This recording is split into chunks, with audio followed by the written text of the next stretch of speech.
Bismillahirrahmanirrahim. Assalamualaikum warahmatullahi wabarakatuh. Alhamdulillah wassalatu wassalamu ala Rasulillah amma ba'du. Jadi perkenalkan, nama saya Taufik Nur Rahman dengan NIM 530202300054 yang akan mempresentasikan dari mata kuliah Al-Qur'an dan Teknologi Informasi yang dimana kami yang nantinya akan dibawakan oleh saya sendiri Taufik dan juga teman saya teman saya akan menjelaskan di selanjutnya. Tema yang kali kami ambil adalah al-isti'adah.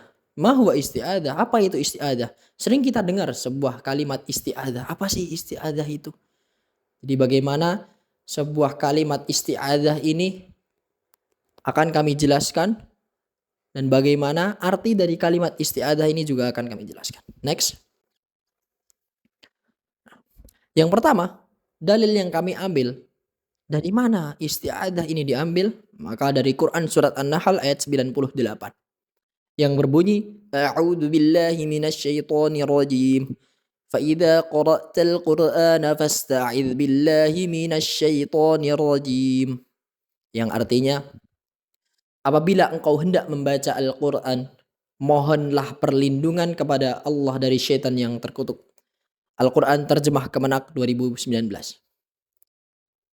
Maka sebenarnya poin yang sebenarnya kita ambil, isti'adah adalah sebuah kalimat yang dimana apabila engkau hendak membaca maka mohonlah perlindungan. Maka isti'adah ini fasta'id, mohonlah perlindungan dari syaitan, dari Allah, kepada Allah dari syaitan yang terkutuk. Nah, isti'adah ini sebenarnya tidak ada. Kalimatnya tidak ada dalam Al-Quran. Perintah dalam Al-Quran adalah fa'idha qara'tal Qur'ana fasta'id billahi minasyaitonir rajim. Maka tidak ada. Sering kita dengar sebuah ucapan a'udzu billahi minasyaitonir rajim. Sebenarnya itu tidak ada. Maka kita boleh mengucapkan a'udzu billahi samii'il alim minasyaitonir rajim atau yang lainnya yang mungkin serupa. Yang intinya adalah mohon perlindungan kepada Allah dari setan yang terkutuk. Ini inti dari isti'adah. Maka kita akan kupas dari segi makna kebahasaan. Oke, thanks. Oke, makna kebahasaan yang pertama. Kita ambil dari fa'idha qara'tal Qur'an. Jadi qara'. Jadi qara' tuh. Jadi di sini qara'ah dikatakan qara'at al-mar'ah. Artinya wanita itu melihat darah dan mengalami haid. Atau aqra'at yang artinya dia telah menjadi wanita yang mengalami haid dewasa. Atau qara'tul jariyah yang artinya saya telah menganggap budak perempuan merdeka ketika dia dewasa.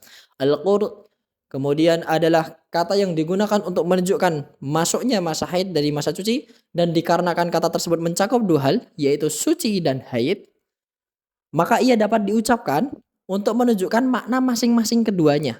Jadi tidak harus dua-duanya ya. Jadi karena dia mencakup dua hal, maka bisa dimaknakan dengan masing-masing dari keduanya tersebut.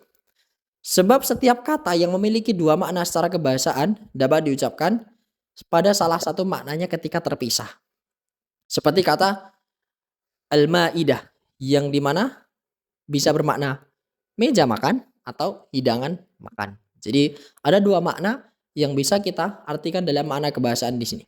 Maka Al-Qur'an bukanlah kata yang hanya bermakna suci saja atau haid saja. Akan tetapi bermakna keduanya. Dengan dalih bahwa orang yang suci yang belum pernah melihat bekas darah haid pada dirinya tidak dapat dikatakan sebagai dzatu qar'in. Begitu dengan orang yang haid atau nifas dengan darahnya terus mengalir dan tidak dapat dikatakan sebagai dzatu qar'. Ini tentang makna kebahasaan dari qara'. Qara' itu sendiri. Next. Oke, poin selanjutnya. Makna kebahasaan selanjutnya yang kedua, yaitu pengertian dari qira'ah, bacaan. Bacaan adalah mengumpulkan huruf dan kata antara satu dengan yang lainnya dalam pengucapan. Maka tidak semua jenis pengumpulan dapat dikatakan qira'ah. Jadi qira'ah tidak semua jenis pengumpulan dalam sebuah kalimat itu bisa dikatakan sebagai qira'ah. Sehingga tidak boleh kita mengucapkan qara'tul qaum dengan maksud untuk menunjukkan makna saya mengumpulkan kaum. Dan pengertian yang demikian ini dikuatkan dengan tidak bolehnya ketika menyebut huruf tunggal ketika diucapkan sebagai qira'ah. Secara bahasa, kata Al-Qur'an adalah bentuk masdar, sehingga maknanya adalah pengumpulan. Sama seperti kata al-kufran. al-kekufuran, dan rujahan, keunggulan. Next. Oke, yang selanjutnya, nah ini dari, eee, kita ambil yang akan menuju ke tafsirnya ya. Jadi, "Fa idza qara'tal Qur'an fasta'idz billahi minasyaitonir rajim." Kita ulang, apabila kamu baca Al-Quran hendaklah kamu meminta perlindungan kepada Allah dari setan yang terkutuk. Quran surat An-Nahl ayat 98. Jadi di sini adalah, yakni jika kamu akan membaca Al-Quran dalam ayat ini Allah menempatkan masa lalu di masa mendatang. Sebagaimana ucapan penyair, sesungguhnya aku akan datang kepadamu untuk mengenang sesuatu yang telah lalu, yaitu cinta, dan memulai sesuatu yang telah terjadi esok hari. Maka sebenarnya di kalimat ini memang seperti yang telah saya sampaikan di awal tadi, bahasanya kita meminta perlindungan yang akan terjadi, meminta untuk yang akan terjadi tadi dari godaan setan yang terkutuk, dan kita memintanya telah. Maka ini dari makna dari kalimat tersebut. Next. Oke. Maksud penyair adalah, kita sambungkan penyair yang tadi ya, adalah sesuatu yang akan terjadi esok hari. Menurut suatu pendapat, pada firman Allah terdapat ungkapan yang didahulukan dan diungkapkan dikebelakangkan. Sebab jika kedua fiil atau kata kerja berdekatan maknanya, maka salah satu dari kedua fiil tersebut boleh didahulukan. Sementara yang lain dikebelakangkan maupun manapun yang engkau inginkan dari kedua fiil tersebut. Hal ini sebagaimana kemudian dia mendekat, lalu bertambah dekat lagi sebagaimana diucapkan dalam Quran surat An-Najm. Summa dana fatadalla. Firman Allah, maka dari firman Allah ini adalah kemudian dia dekat, lalu semakin dekat. Senada dengan firman Allah tersebut, firman Allah menyatakan, iqtarabatis sa'atu wa syaqqal qamar. Maka telah dekat datangnya saat itu dan telah terbelah bulan. Quran surat Al-Qamar ayat 1. Dan masih banyak firman yang lainnya menurut dari tafsir Al-Qurtubi. Maka selanjutnya akan dijelaskan tafsir dari kalimat al-isti'adah oleh partner saya. Bismillahirrahmanirrahim. Saya Raifan Ramadan ingin melanjutkan apa yang sebelumnya telah dijelaskan oleh rekan saya di awal tadi mengenai pembahasan tentang makna dari Quran surah An-Nahl ayat ke-96.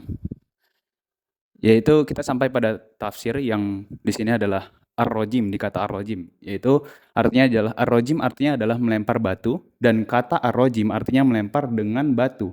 Dikatakan dalam sebuah kalimat, ar-rajim fahimu marjumu. Ia melempari dengan batu, maka ia pun menjadi objek lemparan batu. Mufradat fil ghoribi Quran. Dalam mufradat fil ghoribi Al-Quran. Kemudian kalimat syaitonur rajim artinya syaitan yang terusir dari kebaikan dan dari tempat tertinggi yaitu surga. Mufradat bil ghoribi Al-Quran. Next.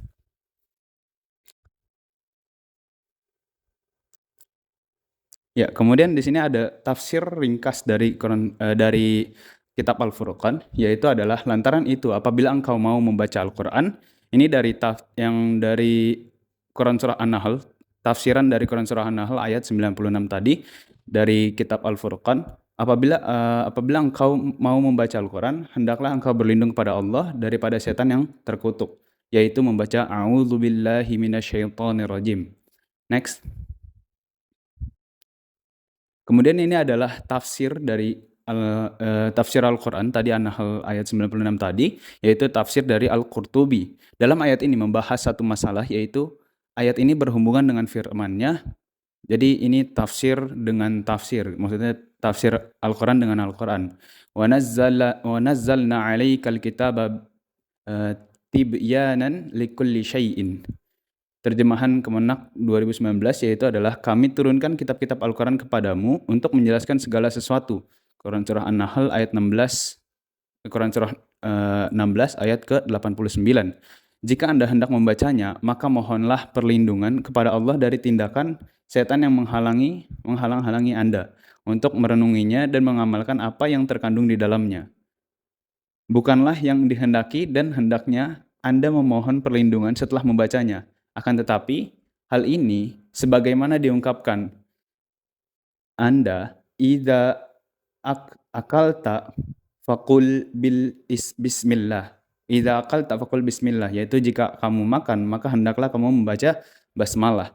Maksudnya adalah jika Anda hendak makan, maka membacalah bismillah. Kemudian next. Kemudian Jabir bin ini masih dalam tafsir yang sama. Jabir bin Mut'im telah meriwayatkan dari ayahnya. Dia berkata, aku pernah mendengar Rasulullah SAW ketika memulai berdoa. Saat memulai sholat dengan berdoa. Allahumma inni a'udzubika minasyaitani min hamazati wa nafkhihi wa naftihi. Ya Allah, sesungguhnya aku berlindung kepada Engkau dari setan, dari bisikannya, kesombongannya, dan dari syairnya. Dari al-hamzu, an-naqs, kemudian al-gamzu, segala sesuatu yang engkau dorong, berarti engkau telah melakukan al-hamzu. An-nakhfu adalah kesombongan karena orang sombong membesarkan dirinya dan menghimpun napasnya dan dia ingin dirinya besar. An-nafsu adalah syair karena dia ditiupkan dari mulut. Lih an-nahyah karya Ibnu Katsir, kayak Ibnu Al-Atsir. Kemudian hadis riwayat Abu Daud dan Abu Darmi pada pembahasan tentang sholat juga, oleh At-Tirmizi pada pembahasan tentang waktu sholat, Ibnu Majah, dan pada pembahasan tentang iqamah dan Ahmad dalam Al-Musnad. Next. Sekian presentasi dari kami, sekian video pembelajaran yang bisa kami sampaikan, kurang lebihnya mohon maaf. Bila ada kesalahan sesungguhnya itu datang dari kami sendiri, dan bila ada kebenaran sesungguhnya datang dari Allah Subhanahu wa taala. Bismillahil haqq, astagfirul khairat. Assalamualaikum warahmatullahi wabarakatuh.